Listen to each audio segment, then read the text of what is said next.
Hello everyone, I hope कि आप अपने बोर्ड्स एग्जाम की बहुत ही अच्छे तरीके से प्रिपरेशन कर रहे होगे। तो उसी प्रिपरेशन को आज हम लोग एक स्टेप ऊपर लेकर के जाने वाले हैं, क्योंकि आज हम लोग डिस्कस करने वाले हैं साइंस का ब्लूप्रिंट टॉपिक वाइज।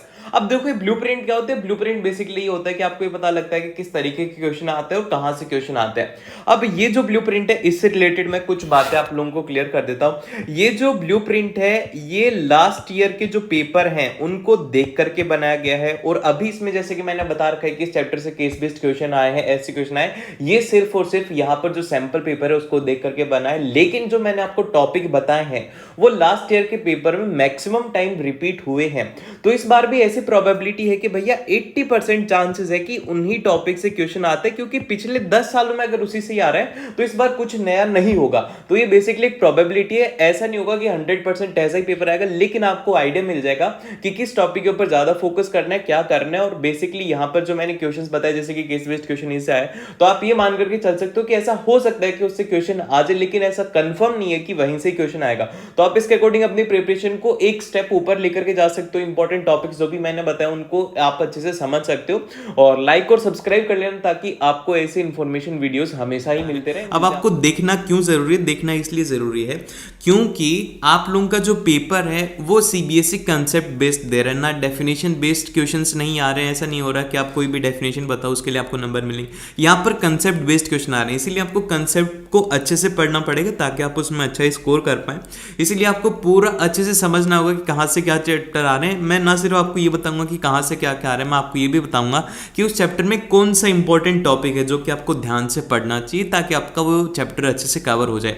तो फिर देखो बिना टाइम वेस्ट के जल्दी से इसको स्टार्ट करते हैं। तो देखो सिंपल से अगर बात करें तो साइंस के अंदर 80 मार्क्स का आप लोगों का पेपर होगा, जो कि सैंपल पेपर सीबीएसई ने रिलीज कर दिया है। आप जाकर के देख सकते हो, वहां पर आपको अच्छे से पता लग जाएगा कि पेपर का लेवल क्या है।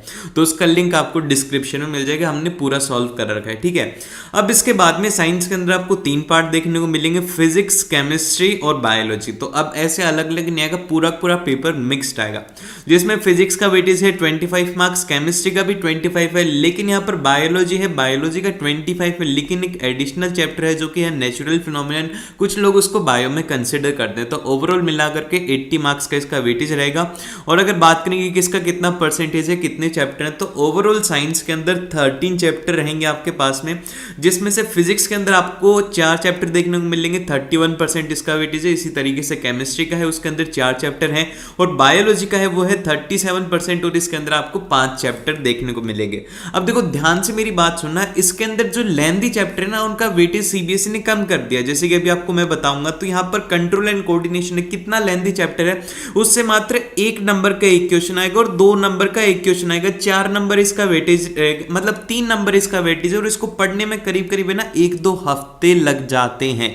इतना ज्यादा बड़ा ही चैप्टर और इसमें से इतना कम क्वेश्चन आ रहे हैं। और वहीं पर अगर बात करें तो आप लोगों के पास में मेटल है, नॉन मेटल है, बहुत ही छोटा चैप्टर, और इससे आपको हर एक तरीके के क्वेश्चन देखने को मिल रहे हैं। तो ये जो पूरा पैटर्न है वो हम लोग देखते हैं। सबसे फर्स्ट चैप्टर आता है, वो आता है केमिकल रिएक्शन और केमिकल इक्वेशन वाला है। इसके अंदर आपको 6 मार्क्स का ये चैप्टर के अंदर वेटेज देखने को मिलेगा। इससे 3 एमसीक्यू क्वेश्चन आएंगे और उसी के साथ में 3 शॉर्ट आंसर टाइप क्वेश्चन आने वाले हैं। मोस्ट प्रोबेबली जो शॉर्ट आंसर टाइप क्वेश्चन आते हैं वो आते हैं कि टाइप्स ऑफ केमिकल रिएक्शन के ऊपर। जैसे कि अगर मान लो कि कह दिया जाएगा कि ये रिएक्शन कौन से कॉम्बिनेशन रिएक्शन है, तो उसका एग्जाम्पल लिखो।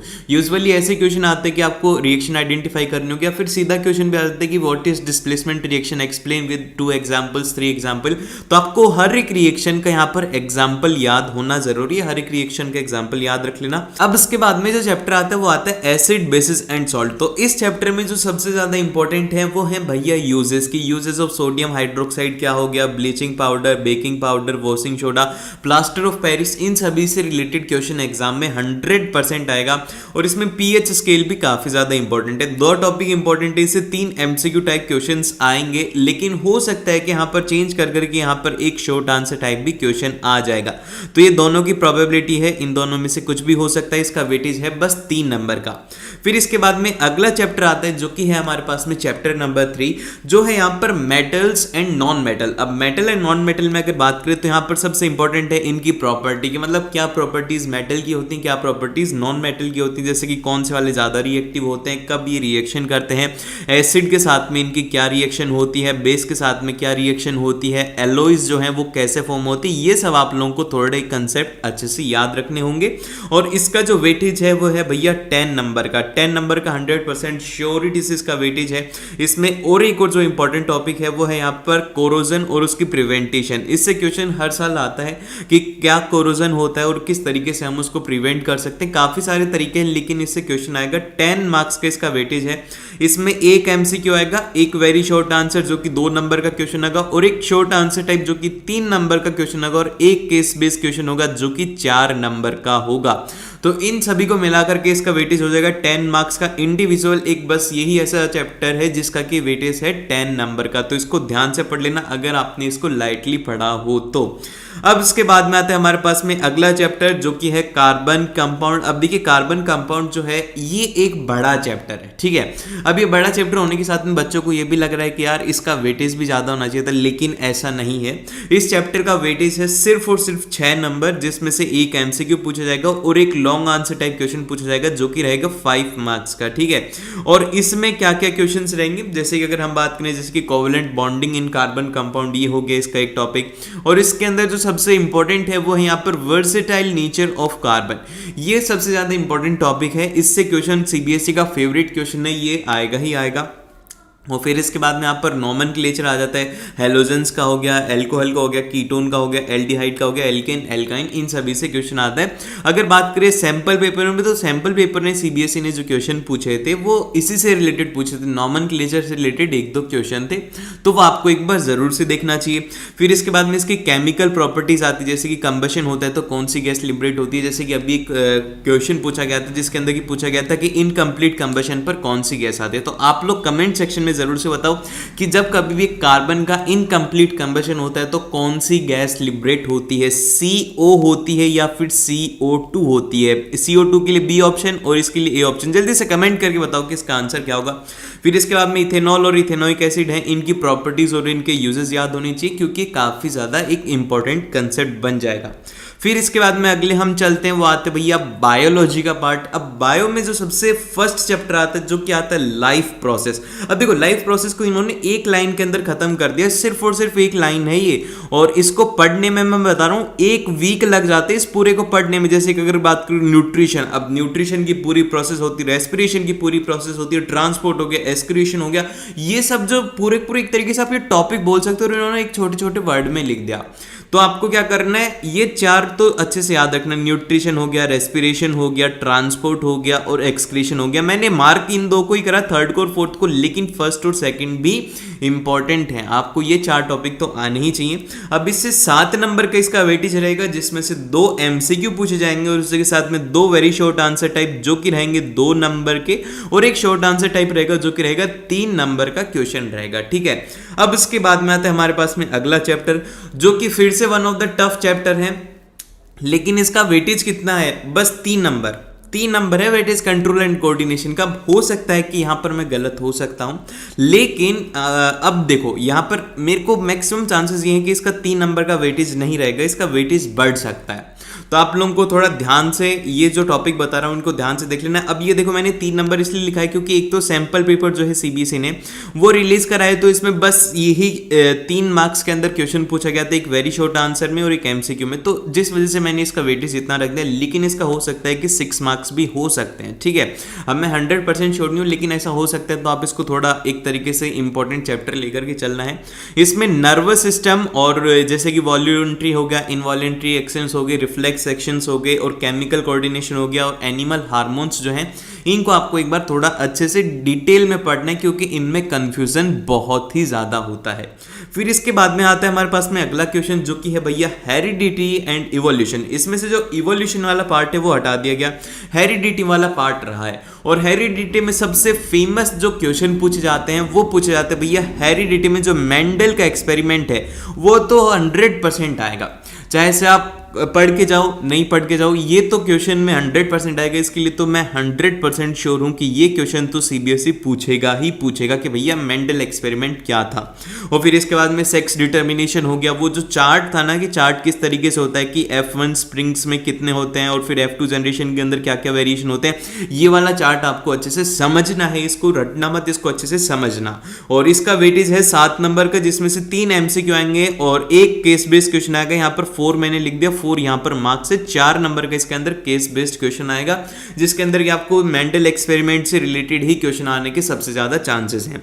फिर इसके बाद में आते भैया इसका बायो का लास्ट चैप्टर जो कि है रिप्रोडक्शन। अब देखो रिप्रोडक्शन जो चैप्टर है, ये चैप्टर से क्वेश्चन जो आते हैं वो आते हैं डायग्राम बेस्ड, ठीक है। मेनली जो क्वेश्चन आएगा वो आएगा डायग्राम बेस्ड क्वेश्चन आता है कि आपको आइडेंटिफाई करना होगा, या फिर आप लोगों को ये भी कह दिया जाएगा कि आपको उसको ड्रॉ करना है। तो ये आपको थोड़ा ध्यान में रखना है, इसमें डायग्राम के ऊपर ज्यादा ध्यान देना है। और इसका जो वेटेज है वो है यहाँ पर 6 नंबर का रहेगा, और इसमें एक एमसीक्यू पूछा जाएगा और एक लॉन्ग आंसर टाइप जो कि 5 मार्क्स का रहने वाला है। अब इस 5 मार्क्स में ही आपसे या तो बोल दिया जाएगा कि पूरा पूरा आप मेल रिप्रोडक्टिव डायग्राम को ड्रॉ करो, या फिर फीमेल को ड्रॉ करो, या फिर ये भी हो सकता है कि जो फ्लोवर है, फ्लोवर का आपसे बोल दिया जाएगा कि फ्लोवर का लेटरल सेक्शन को ड्रॉ करना है। ये सब क्वेश्चन आने की इसमें सबसे ज्यादा प्रोबेबिलिटी है, तो इसके डायग्राम को थोड़ा याद रखना है। फिर इसके बाद में आती है हमारी फिजिक्स। अब देखो फिजिक्स जो है वो अच्छे लेवल की आएगी, न्यूमेरिकल बेस्ड क्वेश्चंस आने वाले हैं और थोड़ा आपको उसमें दिमाग लगाना ही होगा। तो सबसे पहला चैप्टर मिलेगा वो मिलेगा नेचुरल फिनोमिनन के नाम से इसको बोला जा रहा है, जिसके अंदर की लाइट और ह्यूमन आई, इन दोनों चैप्टर का जो कंबाइंड वेटेज है वो है 12 मार्क्स का, जिसमें से एक very short answer type question आएगा, एक शॉर्ट आंसर टाइप क्वेश्चन आएगा और एक लॉन्ग आंसर टाइप क्वेश्चन आएगा और एक केस बेस्ड क्वेश्चन आएगा। इन दोनों चैप्टर से सारे क्वेश्चन आपने को देखने को मिल जाएंगे। अब इसमें जो इंपॉर्टेंट टॉपिक है वो है भैया एक तो image formation by spherical mirror और स्फेरिकल लेंसेज। ये दोनों टॉपिक इंपॉर्टेंट है, क्योंकि इनसे अगर क्वेश्चन आएगा शॉर्ट आंसर में तो डायरेक्टली बोल दिया जाएगा कि जब ऑब्जेक्ट सेंटर ऑफ कर्वेचर पर है तो उसका पूरा पूरा रे डायग्राम बनाओ। तो रे डायग्राम इसमें काफी ज्यादा इंपॉर्टेंट है। फिर इसके बाद में लॉज ऑफ रिफ्रैक्शन हो गया, और रिफ्रैक्टिव इंडेक्स जो है, रिफ्रैक्टिव इंडेक्स को थोड़ा दिमाग में रखना है। इससे रिलेटेड क्वेश्चन सीबीएसई के फेवरेट क्वेश्चन होते हैं, जो कि हमारे लिए फेवरेट नहीं होंगे, हमारे लिए वो सबसे टफ क्वेश्चन बना देते हैं। उनका फेवरेट हमारा फेवरेट थोड़ी होता है, हमारा फेवरेट तो बड़ा ही आसान थ्योरेटिकल पूछ लो, डेफिनेशन पूछ लो, खत्म करो। लेकिन सीबीएसई पूरा पूरा चेंज कर चुकी है अपने आप को, उन्होंने थोड़े कंसेप्ट बेस्ड क्वेश्चन पूछना स्टार्ट कर दिए हैं। और फिर इसके बाद में अगला आता है हमारे पास में ह्यूमन आई से। ह्यूमन आई से रिलेटेड ये 2 टॉपिक्स हैं पूरे। इसमें सबसे पहले तो है वो है डिफेक्ट्स ऑफ विजन और उनके करेक्शन। ये क्वेश्चन आ सकता है, इसमें वेरी शॉर्ट आंसर टाइप में पूछे जाने की काफी ज्यादा चांसेस है कि कौन सा करेक्शन होता है जब इंसान को दूर का नहीं दिखता। ये मेरा क्वेश्चन आपसे भी है कि किसी इंसान को दूर का नहीं दिख रहा तो उसका कौन सा डिफेक्ट है, जल्दी से कमेंट सेक्शन में इसका आंसर बताओ। और फिर उसके करेक्शन करने के लिए ऐसा क्वेश्चन आ जाएगा वेरी शॉर्ट आंसर टाइप में, 2 नंबर में आ सकता है। वो फिर इसके बाद में यहाँ पर जो अगला फेमस क्वेश्चन आता है, हर साल आता है, वो आता है कि refraction of a light through prism. अब जैसे कि प्रिज्म से जब लाइट होती है तो ये भी बोल दिया जाता है कि 2 प्रिज्म लगा देते हैं उल्टे, तो क्या लाइट ऐसे पूरी पूरी 14 कलर्स में स्प्लिट हो जाएगी, ये भी क्वेश्चन आ सकते हैं। और डिस्पर्जन ऑफ लाइट हो गया, स्कैटरिंग ऑफ लाइट हो गया, एप्लीकेशन इन सभी की, ये इंपॉर्टेंट है। वो जो लास्ट वाला टॉपिक है ना पूरा प्रिज्म से लेकर के वो पूरे पेज, वो काफी ज्यादा इंपॉर्टेंट है। और फिर इसके बाद में अगला क्वेश्चन आते हैं हमारे पास में इफेक्ट ऑफ इलेक्ट्रिक करंट, जिसको कि आप इलेक्ट्रिसिटी वाला चैप्टर भी बोलते हो। इलेक्ट्रिसिटी वाले चैप्टर में से सबसे ज्यादा आने के चांसेस होते हैं कि भैया न्यूमेरिकल बेस्ड क्वेश्चन आ जाएंगे। एक वेरी शॉर्ट आंसर में आ जाएगा और एक लॉन्ग आंसर के अंदर पार्ट्स में एक 3 नंबर का न्यूमेरिकल आ सकता है। तो इसमें आपको किसके ऊपर सबसे ज्यादा फोकस करना है? इसमें फोकस करना होगा आपको ओम्स लॉ के ऊपर, जिसके अंदर की रेजिस्टेंस और रेजिस्टिविटी की जो फॉर्मूला है वो आपको याद होनी चाहिए। उसी के साथ में इनका सीरीज कॉम्बिनेशन और पैरेलल कॉम्बिनेशन के फॉर्मूले याद होने चाहिए, ठीक है। और फिर इसके बाद में अगला जो इंपॉर्टेंट टॉपिक है इसमें वो है इलेक्ट्रिक पावर। ये 3-4 टॉपिक हैं जो कि आप इसमें अच्छे से कर लो, इन्हीं से बेस्ड न्यूमेरिकल क्वेश्चंस आएंगे। और इसका वेटेज रहेगा 7 नंबर का, जिसमें से एक वेरी शॉर्ट आंसर रहेगा और एक लॉन्ग आंसर टाइप क्वेश्चन रहेगा।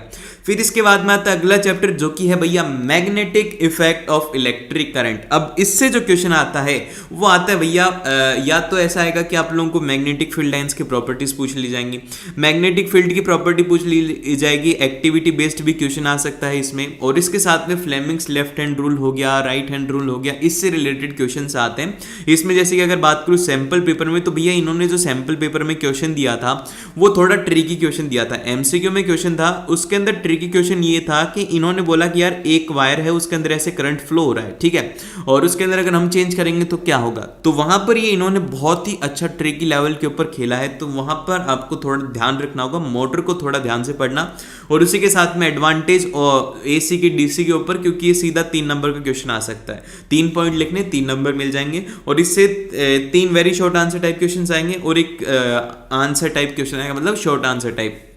अब यहाँ पर देखो ये भी हो सकता है वेरी शॉर्ट आंसर टाइप में, ऐसा स्पेसिफाई नहीं है कि एमसीक्यू नहीं आ सकते, तो इसमें एमसीक्यू आने के काफ़ी ज़्यादा चांसेस है कि एमसीक्यू बेस्ड क्वेश्चंस आएंगे। और फिर इसके बाद में अगला आता है आपके पास में लास्ट चैप्टर है जो कि है नेचुरल रिसोर्सेज से। अब नेचुरल रिसोर्सेज से जो चैप्टर है उससे सीधा वेटेज आ रहा है भैया 5 नंबर का। बहुत ही ज़्यादा सिंपल है, बहुत ही ज़्यादा आसान है, और आपको 5 नंबर दे रहा है जो कि मैग्नेटिक इफेक्ट के बराबर है, बस 1 नंबर ही कम है, जबकि 5 नंबर दे रहा है। इसमें आपको थोड़ा ध्यान देना होगा ओजोन डिप्लीशन के ऊपर। ओजोन डिप्लीशन से रिलेटेड क्वेश्चन आते हैं कि क्यों होती है, क्या क्या हम प्रिवेंट कर सकते हैं, क्या क्या जो स्टेप्स हैं वो उठाए जाएं। और फिर इसके बाद में अगला जो आता है कि बायोडिग्रेडेबल और नॉन बायोडिग्रेडेबल जो वेस्ट होते हैं उनसे केस बेस्ड क्वेश्चन आ जाता है, ठीक है। तो केस बेस्ड क्वेश्चन के ऊपर भी आपको थोड़ा ध्यान रखना है, और इसे 2 क्वेश्चन मेनली पूछे जाते हैं, वेरी शॉर्ट आंसर टाइप और शॉर्ट आंसर टाइप क्वेश्चंस पूछे जाएंगे। और आई होप कि आपको ये पूरा पेपर पैटर्न अच्छे से समझ में आया होगा।